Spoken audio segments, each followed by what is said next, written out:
Hi, this is Julie with English with Purpose, and I want to talk to you today about increasing and advancing your vocabulary. Pretty much everybody we work with is working full time, so this is one of the biggest challenges. They hear a lot of new words and phrases. They may be interacting with native English speakers in their work, but to actually learn new vocabulary in a way that you can put it in your memory recall and speak it and use it accurately does take work. You cannot just do this in a passive way. And so many of us, I know it's very normal, we say, oh, that's an interesting word, and we kind of make a mental note and leave it there and never go back to doing anything with it. But actually, there's a very simple thing you can do. It involves forming a habit, and that is committing to capturing 5 to 10 new words or phrases every week from the language you hear around you. Now, with vocabulary study, we can do this in a number of ways, but the best way is to learn the language that you are surrounded by. So if you are working with native English speakers, especially now that a lot of things are virtual, this is a great opportunity because nobody needs to know that you are writing down what they say. What I do actually under normal circumstances is I carry a little pocket notebook. It's literally a pocket notebook. It fits in my pocket. And I do this for my own creative writing practice when I have ideas, so I can capture them in the moment, because we will all forget.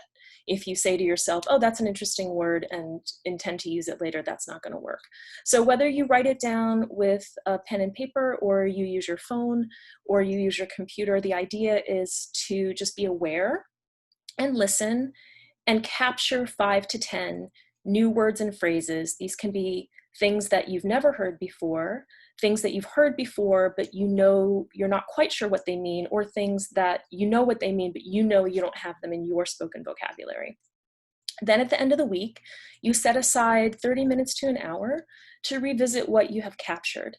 And research in vocabulary acquisition tells us that we really need to re-engage with words and phrases 7 to 10 more times before we can truly understand them, add them to our second language vocabulary, and actually use them. What is an engagement? It doesn't have to be anything complicated. Reading it again and remembering the context in which you heard it is an engagement.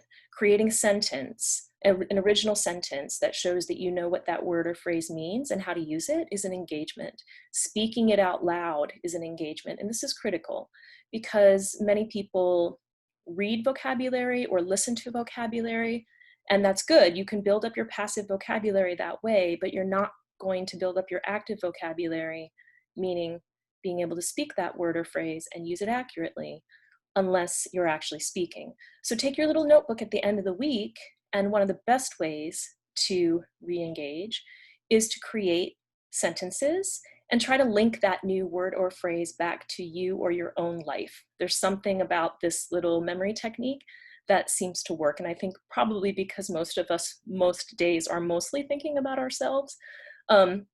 So it doesn't have to be complicated.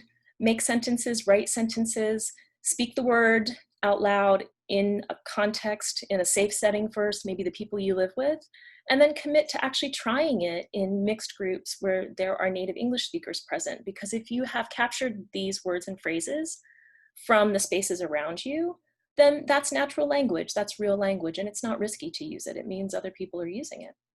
So you do have to change your habits though, and it starts with being aware, but this really doesn't take that much time. You just tell yourself, on Monday, this week, I'm going to capture 5 to 10 new words and phrases. You write them down throughout the week, and you set aside time on Friday or the weekend, 30 minutes to an hour, to practice those 7 to 10 additional engagements, including speaking them out loud. So give it a try. Let us know how it's going.